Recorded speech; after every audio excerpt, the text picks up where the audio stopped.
In the far reaches of northern Canada, nestled beside the icy shores of Lake Anjikuni, a chilling mystery lies frozen in time, a story so strange, so unsettling, that it has echoed through the decades, leaving a permanent question mark on the vast, white canvas of the Arctic.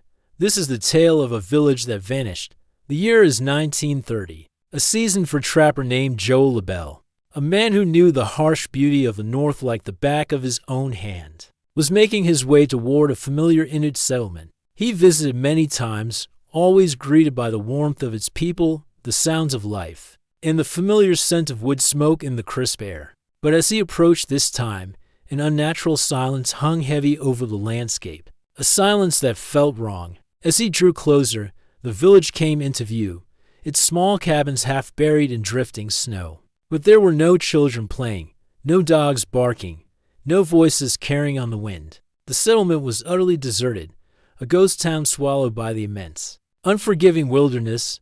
The snow on the ground was smooth, untouched, suggesting no one had left in a hurry. The doors to the homes were ajar, swinging gently in the biting wind, like open mouths in a silent scream. Feeling a deep sense of dread, LaBelle entered the first cabin. What he saw inside only deepened the mystery. A pot of stew, now frozen solid, sat over a long-dead fire. In another home, he found a half-mended sealskin garment, the needle still threaded and stuck in the hide, as if the seamstress had been interrupted mid-stitch. Everything was in its place: tools, clothes, personal belongings, but the people were simply gone. The most disturbing discovery came when he found the villagers' rifles. In this unforgiving land, a rifle was more than a tool, it was a lifeline. No Inuit hunter would ever willingly abandon their firearm. Yet there they were, leaning against the walls of the empty homes. It was a detail that defied all logic, a clue that pointed not to a planned departure, but to a sudden, inexplicable event.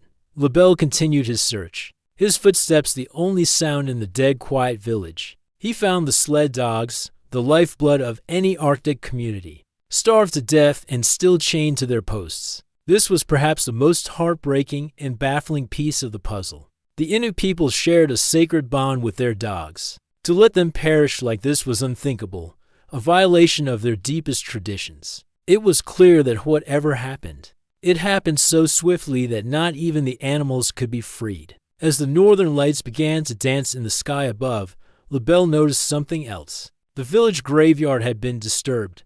Stones that marked the resting places of the ancestors had been unearthed and stacked into neat piles. The graves themselves were empty. This final, macabre discovery sent a shiver down his spine that had nothing to do with the cold. Why would anyone desecrate the sacred resting place of their own ancestors? It was an act that spoke of something beyond desperation, something otherworldly. Distraught, LaBelle mushed his dog team to the nearest Royal Canadian Mounted Police outpost to report the impossible scene. The Mounties launched an investigation, scouring the area for any clue, any track, any sign of the missing villagers. They found nothing. No footprints leading away from the settlement. No signs of a struggle. No evidence of an animal attack or a conflict with another group. It was as if a dozen men, women, and children had been plucked from the face of the earth, leaving behind only the ghostly echoes of their lives. Over the years, theories have swirled around the fate of the Anjikuni villagers.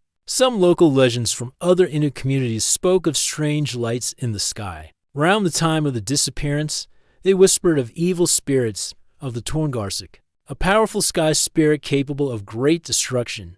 Could an ancient belief hold the key? Others have sought more earthly explanations. Perhaps the villagers simply decided to migrate, seeking better hunting grounds. But this theory crumbles under scrutiny. Why would they leave behind their food, their weapons, and their dogs? Why would they leave in the dead of the harsh Canadian winter, a suicidal choice for even the most experienced inhabitants? The story of Lake Anjikuni gained wider attention, becoming a staple of paranormal lore. Tales of UFOs and alien abduction began to circulate, fueled by the reports of strange lights in the sky. Was this a case of extraterrestrial contact gone wrong? A cosmic event that unfolded in one of the most isolated corners of our planet? The idea seems fantastical, yet in the absence of any logical explanation. It's a theory that has stubbornly persisted. The official records of the Royal Canadian Mounted Police, however, cast a different light. Some researchers claim the entire story was an exaggeration, a piece of journalistic sensationalism that grew from a much smaller, more explainable incident. They argue that the trapper, Joe LaBelle, may have embellished his tale, or that the story was twisted as it was retold over and over again. They point to the lack of official, detailed reports from 1930, suggesting the whole event might be more folklore than fact. Yet, the story endures. It taps into a primal fear, the fear of the unknown, of vanishing without a trace. It raises questions about the vast, unexplored wilderness and the secrets it might hold. Was it a mass hallucination, a rare natural phenomenon, or did an entire community simply walk out into a blizzard and disappear, swallowed by a white, indifferent void? We are left with a collection of unsettling artifacts, a half-eaten meal, abandoned rifles, and the empty graves of the dead. These silent witnesses offer no answers. They only deepen the enigma. The wind still blows across the shores of Lake Anjikuni, whispering a story with no end. The cabins have long since crumbled back into the earth, but the mystery remains, frozen in time. A chilling testament to the day an entire village was erased from the world. The people of Anjikuni are gone, but their story haunts us still, a permanent shadow on the northern snow.